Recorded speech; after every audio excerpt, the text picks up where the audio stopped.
Bonjour à tous, bienvenue dans cette chronique, les chroniques de Philomène pour RLP Radio Libre en Périgord.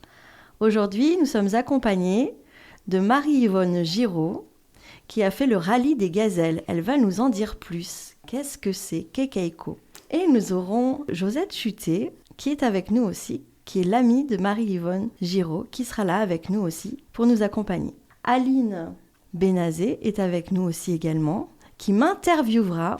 Eh oui, c'est Fanny, votre animatrice, qui sera interviewée sur mon tour du monde effectué en 2007, pendant 6 mois, quand j'avais 19 ans. Aujourd'hui, de quoi nous parlons? Nous parlons de moments extraordinaires, exceptionnels de notre vie, de ces petites choses que nous avons osé faire quand nous étions jeunes, ou peut-être moins jeunes.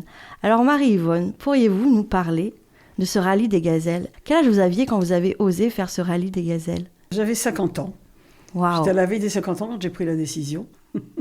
Alors par contre, je me permets de préciser que c'est le rallye Aïcha des gazelles. Oui, c'est vrai. C'est important pour l'organisation. Et voilà, oui, donc j'avais 50 ans et je me suis lancée dans cette aventure tout à fait par hasard, par des rencontres qui se sont faites. Et tout de suite, on a la réaction de dire non, pourquoi? Non, moi je ne veux pas le faire, pas moi.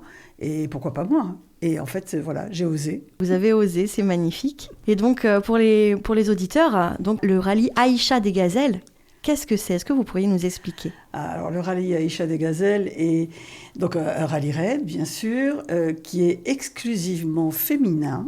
Donc, c'est quand même déjà sa spécialité. Et c'est de la navigation pure. Donc, on nous donne des cartes chaque matin. C'est à nous de faire les longitudes et les latitudes, de tout étudier. Et nous avons donc pour cela surtout pas de GPS, puisque de toute façon, dans la région où nous sommes, il n'y a pas de réseau. Et nous avons donc un crayon, une règle CRA et surtout une gomme. Et voilà, et nous partons à l'aventure. Donc, c'est une aventure quand même bien particulière, qui nous permet d'abord de nous dépasser, de découvrir la solidarité, parce qu'entre toutes les gazelles, il y a vraiment une belle solidarité. Et c'est une aventure réellement extraordinaire, hors du commun. Hors du commun. Alors, comment est-ce que vous vous êtes préparé? Vous parlez de règles, de gomme, de pas de GPS, de boussole. Comment on aborde? Il y a toute une préparation déjà, mentale, psychologique, physique. Oui. Racontez-nous. Alors déjà, sur le plan mental, j'ose dire que quand on prend la décision de faire le rallye des gazelles, qui se déroule toujours en principe mars-avril, on démarre un an avant, puisque l'aventure commence avec la recherche des sponsors. Sans sponsor, on ne peut pas partir, à moins qu'on se fasse un crédit soi-même. Donc, on cherche des sponsors et on cherche à faire la publicité donc de sociétés, de groupes, voilà. Donc déjà, il faut se préparer psychologiquement à aborder des questions qui sont toujours difficiles à poser quand c'est pas demander de l'argent, c'est proposer de faire la publicité de l'entreprise. Et voilà, donc c'est déjà une belle aventure humaine. Et ensuite, pour se préparer, nous avons à peu près 2 mois avant, nous avons un stage de formation, bien sûr, qui est obligatoire, puisque non seulement il faut apprendre à piloter, donc on est invité sur un certain site qui s'y prête, et puis il y a surtout la navigation, ça c'est indispensable. Donc avec la règle CRA, on apprend à calculer les longitudes, les latitudes. Voilà. Et vous faites un stage pour ça, alors vous faites vraiment obligé. Une formation pour vous préparer, qui est financée par les sponsors. Comment ça se passe? Non, cette formation est organisée par l'organisateur, par la société Mayanga, qui est l'organisateur de ce rallye. Oui. C'est organisé par eux-mêmes et ça se passe sur un week-end. D'accord, très bien.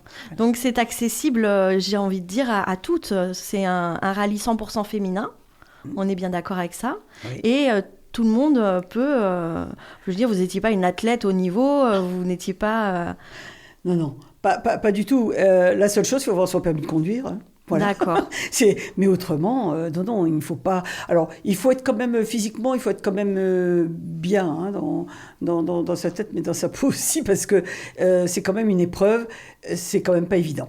Donc, on découvre ça au fil du temps, dès que le rallye se déroule, parce qu'on est comme des fois dans des situations un peu difficiles. Il faut savoir qu'il y a toujours une assistance, mais si on appelle l'assistance, on a des points de pénalité.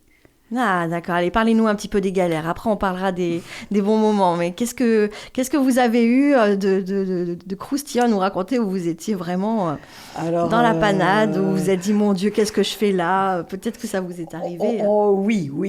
Je me rappelle d'une fois, parce qu'il y en a beaucoup, mais je me rappelle d'une fois où je faisais le rallye avec ma fille. C'est ma fille qui avait voulu le refaire avec moi. Donc, nous étions partis et c'était la fin du rallye. C'était dans les dernières étapes. Et il y avait une tempête de sable donc, dans un désert très rocailleux et sableux, bien sûr. Donc, c'était pas très agréable. Et nous avons crevé. Oh Donc, là là. c'était pas la première fois, donc c'était pas grave. Mais enfin bon, on était dans un contexte un peu difficile. Donc, on a mis le cric, etc. Les superwomen qui dépannent et la Jeep. voiture. Ah bon, on est obligé, oui, de toute façon. Mais la voiture, le cric n'a pas tenu. Il y a eu une rafale de vent qui a fait trembler la voiture et la voiture s'est renversée. Et nous Mon nous Dieu. sommes débrouillés. Alors, il y a un équipage qui nous a aidés.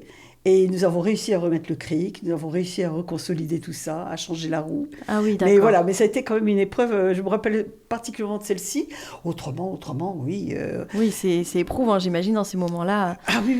Rappelez-nous juste, c'est combien de kilomètres, le rallye?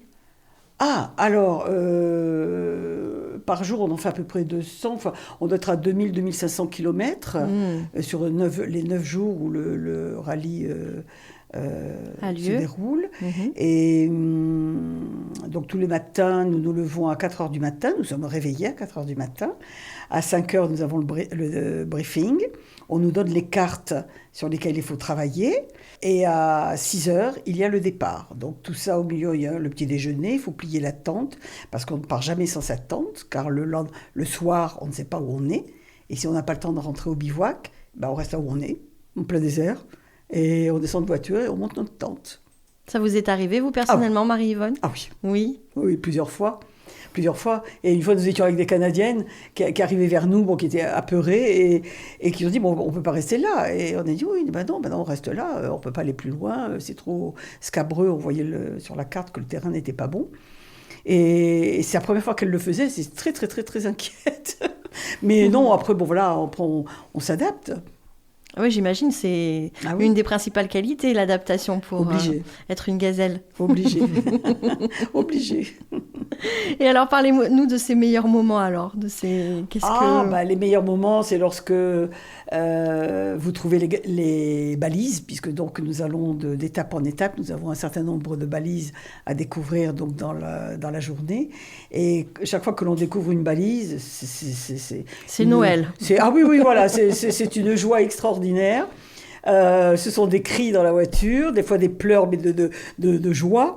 Je vous imagine bien chialer en plein désert. Mais oui, parce qu'on ne pensait pas la trouver, par exemple. On a quand même des épreuves assez difficiles, donc voilà. Mais tout est surmontable, c'est ça qui est extraordinaire. C'est ce qu'on découvre que rien n'est impossible. On comprend que nous sommes en plein dépassement de soi. C'est très enrichissant. J'imagine pour la confiance en soi, pour l'estime, tout ça, ça doit être hyper renforçant, excellent. Oui, c'est génial. Est-ce que vous avez une question, Madame Chutet, Madame Bénazé, pour Marie-Yvonne? Est-ce que ça vous a apporté beaucoup de choses après votre épreuve, Oui. Moralement, même physiquement, oui. Même amicalement, peut-être.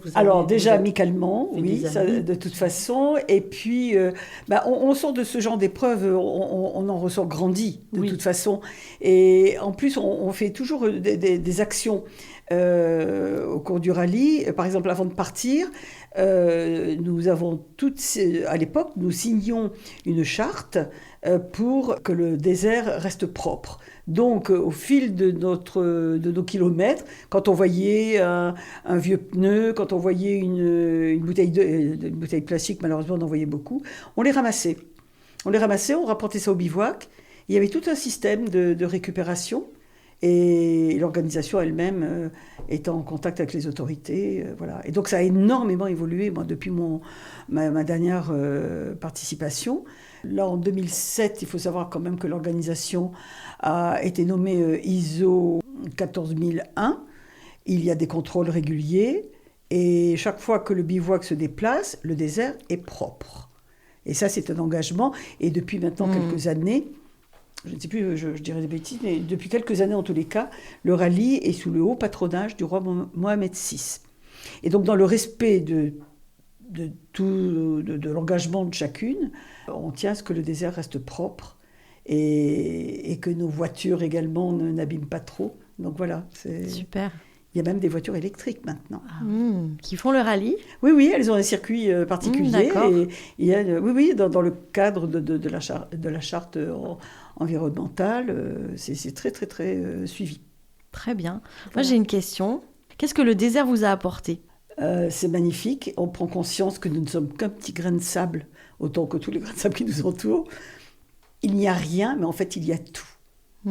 Voilà, nous sommes, nous sommes dans l'univers. Dans l'univers, oui, vraiment. Oui. Ah oui, quand on est en plein désert, c'est une pure merveille. J'imagine bien. Oui. C'est vrai qu'il y a aussi le passage des dunes, quand nous passons les dunes de Merzouga. On appréhende toujours, parce que là aussi, ce sont des galères. On s'ensable, il faut désensabler, enfin bon. Mais chaque fois, on est content d'y retourner, parce que chaque fois, c'est des moments extraordinaires, des moments découvertes, de magie. Voilà, et là on va se dépasser les pour couleurs, le ciel. Oui. Ah oui, non, le désert est magnifique. Marie-Yvonne, avais-tu des contacts avec les populations locales ?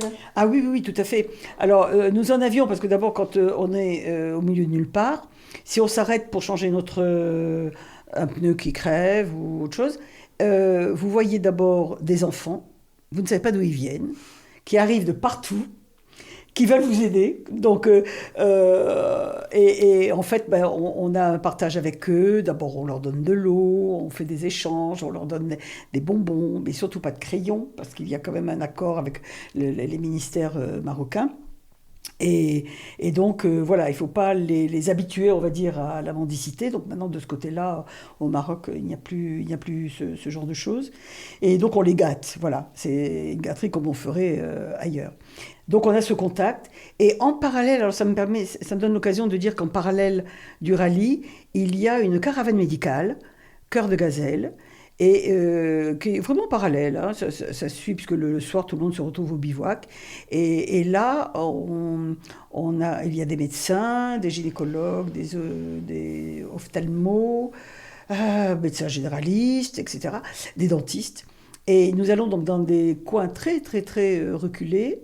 Et les gens font des kilomètres à pied le matin parce qu'ils connaissent maintenant le principe de cette caravane et viennent consulter. Pour être... Et une fois je l'ai fait, ça, la caravane médicale, alors là, c'est une émotion. Vous avez participé à suivre, à être avec la caravane médicale. Oui, une année, je n'avais pas fait le rallye, j'étais donc dans la caravane médicale et là, alors beaucoup d'émotions. Mais vous êtes une fan, vous y êtes allée combien de fois au rallye Aïcha des Gazelles ? Alors le rallye, je l'ai fait 7 fois. 7 fois, ah oui, nous avons, messieurs, dames, une professionnelle du rallye. Dont 3 fois avec ma fille, qui a voulu le faire avec moi, et qui m'a dit, non, mais moi, c'est avec toi, condition sine qua non. Bon, d'accord. Et donc, nous sommes partis quand même 3 ans de suite ensemble. Magnifique, voilà. C'est très beau. Et tu referais le rallye actuellement, si tu pouvais ? J'aimerais, mais je ne peux plus. Non, j'aimerais beaucoup. Non, voilà, je ne peux plus. Là, maintenant, 27 ans... J'ai 27 ans plus 50 ans d'expérience. Ça fait beaucoup pour partir au rallye. Non, puis c'est trop éprouvant. Il faut savoir que c'est éprouvant. D'accord. Il faut savoir que c'est éprouvant. Oui, c'est particulier. Cela étant, je ne voudrais pas décourager les personnes qui nous écoutent et surtout dire que toutes les jeunes femmes, à partir de 18-19 ans et jusqu'à les 65 ans, même 70, pourquoi pas, si elles pouvaient vivre cette aventure, vraiment, je le leur souhaite. Très bien. Parce que c'est une très très belle aventure. Merci Marie-Yvonne. Merci à vous de m'avoir permis de parler des gazelles. Avec plaisir. Et gazelle un jour, gazelle toujours. Mais écoutez, on va poursuivre cette chronique avec moi-même. Je vais vous raconter, je vais répondre aux questions de Madame Benazé, Aline, si vous voulez bien, pour vous parler donc d'un passage de ma vie aussi qui a été hors du commun. Parce que cette chronique, nous la voulions pour cette fin d'année, on voulait parler des rêves, on voulait parler de ce qui nous anime, on voulait parler du fait d'oser, de ne pas avoir peur de réaliser ce qui nous ce qui nous fait vibrer. Comme Marie-Yvonne, vous avez osé franchir le cap et un jour y aller, vous y êtes retournée 7 fois au rallye. Donc ça veut dire que c'était vraiment une aventure extraordinaire. Alors j'ai pas fait 7 tours du monde, j'en ai fait qu'un, mais Madame Benazé va en apprendre un petit peu plus à ce sujet. Oui. Au départ, j'ai cru que c'était une plaisanterie quand vous m'en avez parlé ce matin. D'accord. Mais en fait, non, c'est très sérieux. Et quel âge avez-vous? Et pourquoi ce tour du monde? Et avec qui? Eh ben oui, alors j'avais 19 ans. Je sortais du nid. J'avais un grand besoin de bol d'air, un grand besoin de découverte et De liberté. Et de liberté, exactement. Je suis allée travailler 1 an sur Bordeaux pour mettre de l'argent de côté. Et je suis partie avec mon amoureux de l'époque, avec Toby. On est partis tous les deux. On est partis. Toby était dans l'immobilier, il achetait des appartements et il les relouait. Et moi, j'étais serveuse dans Bordeaux, dans le quartier Saint-Pierre. Et un jour, on habitait ensemble dans le quartier Saint-Pierre de Bordeaux. Et je lui dis, au début, il me disait, si on... Alors lui, il adorait acheter des choses. Alors, il me disait, si on s'achetait une île au Canada? Je dis, oui, bon, une île au Canada, bon. Et puis moi, je lui dis, mais pourquoi on ne ferait pas un tour du monde?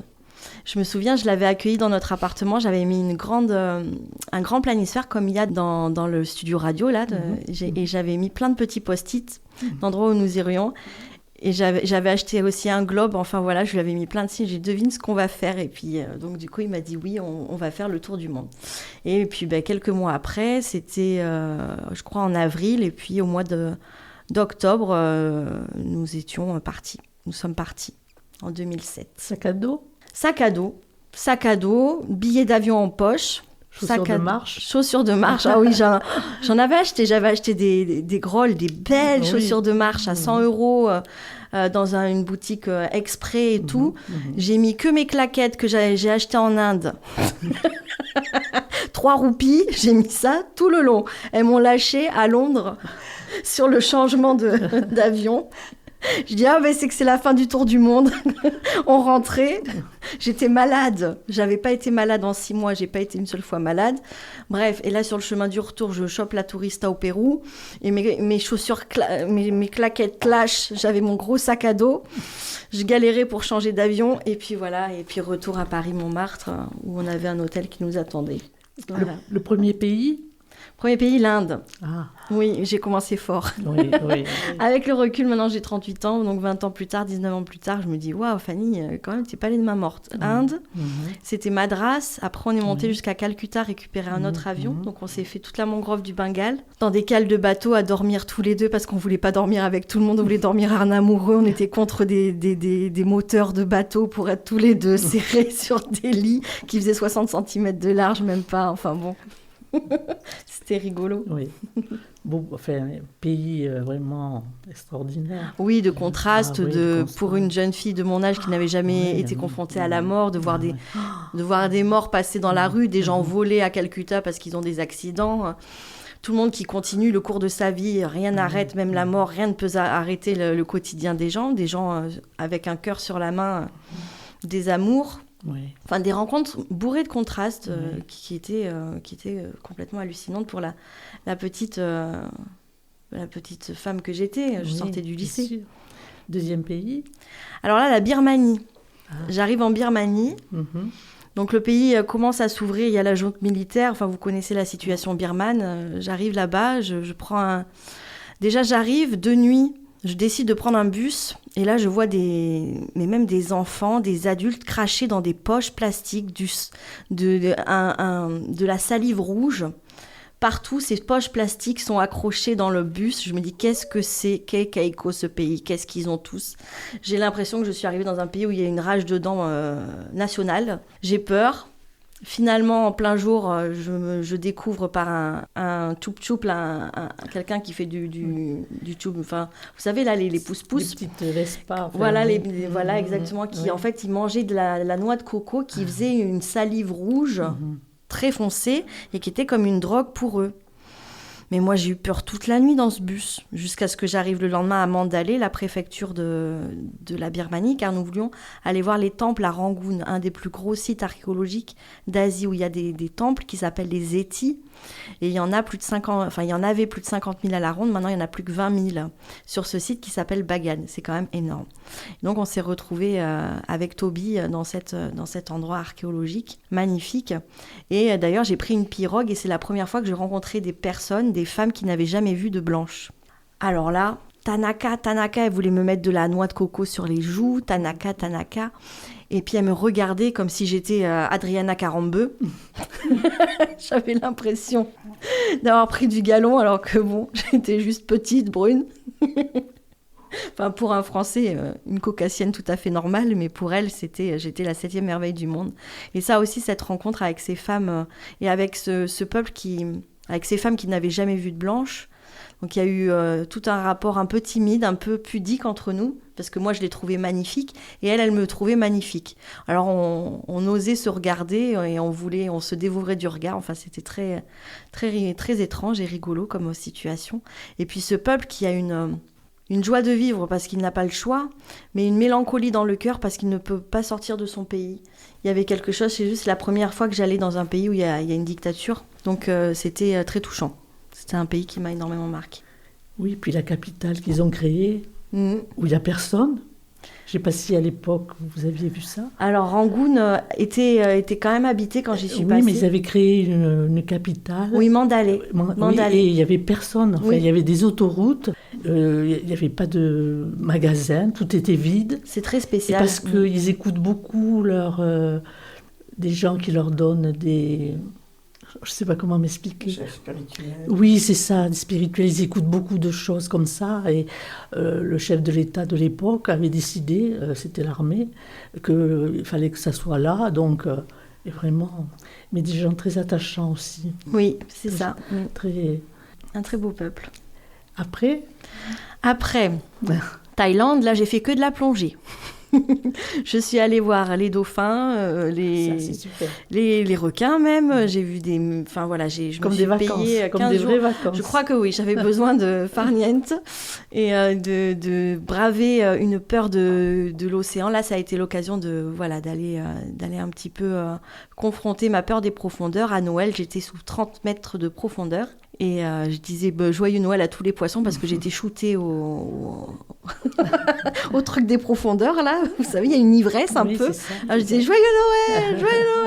C'est complètement...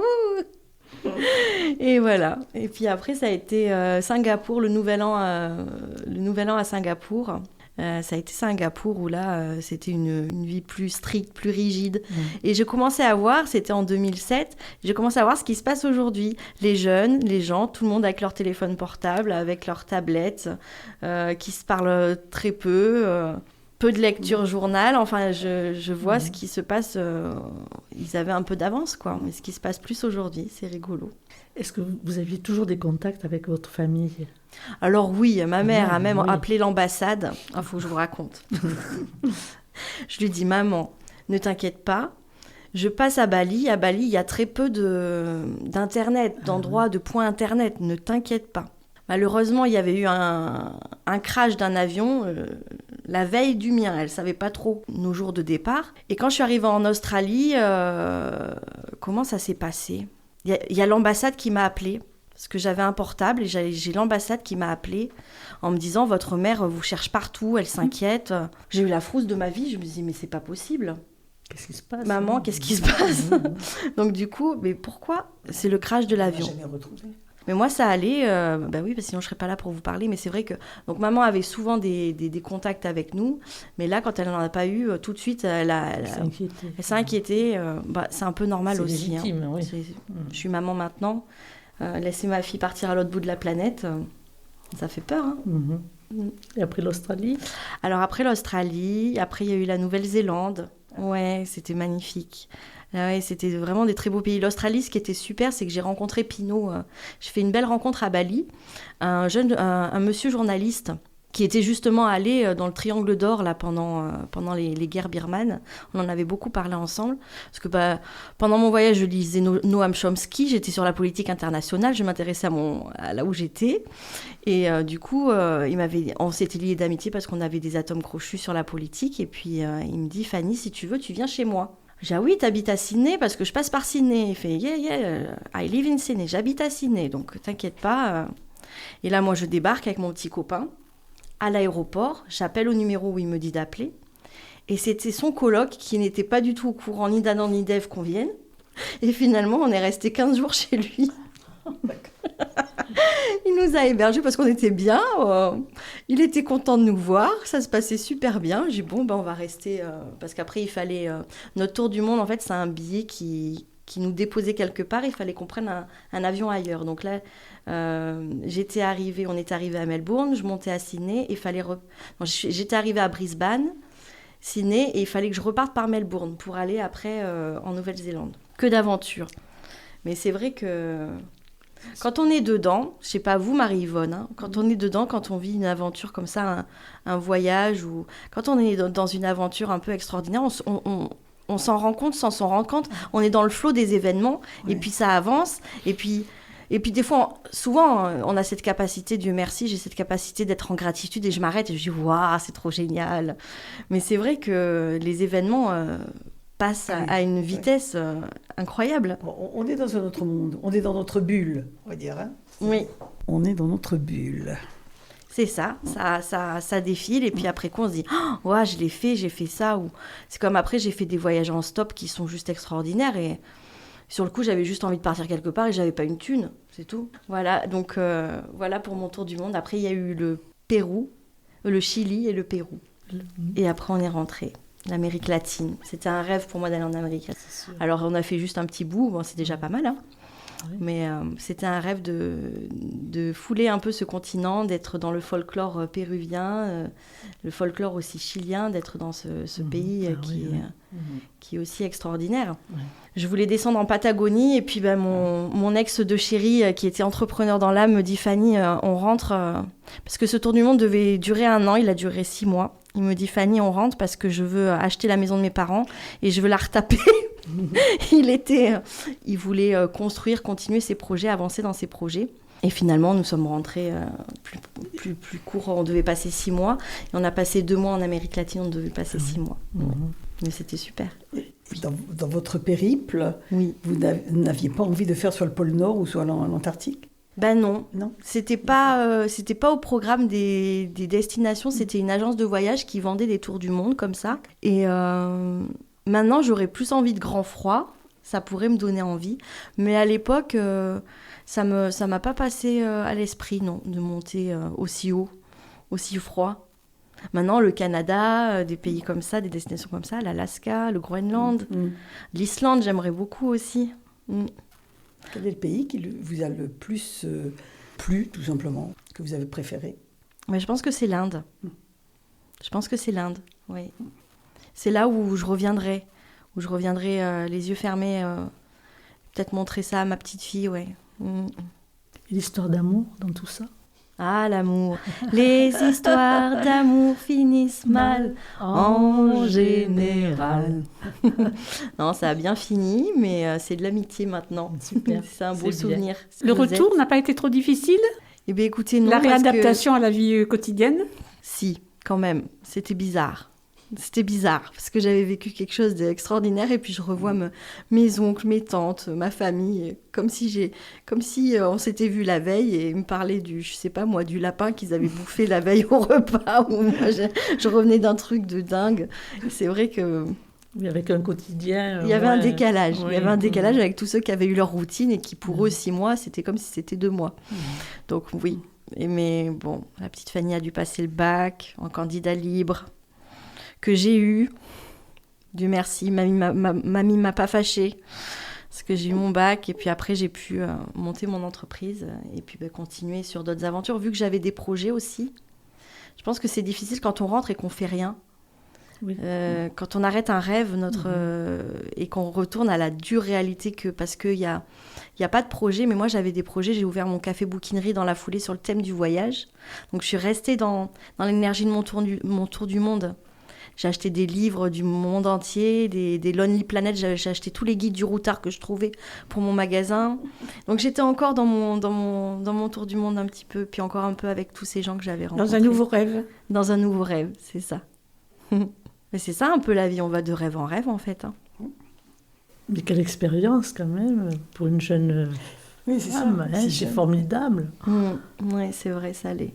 Je m'en rends compte maintenant. Oui, à l'époque, je ne me rendais pas compte. C'est une chance d'avoir pu le réaliser. C'est exactement ça, c'est une vraie chance. Je ne réalisais pas à cette époque-là, mais quand on a une interstice dans la vie de pouvoir faire quelque chose, mais mon Dieu, il faut la saisir. Hein. Oui, c'est ça.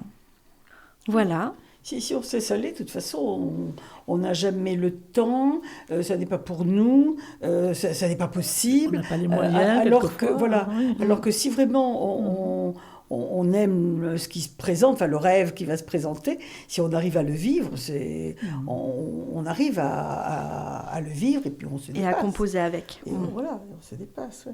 C'est ça. Bon, et pour 2025, on va souhaiter à tout le monde de se dépasser alors.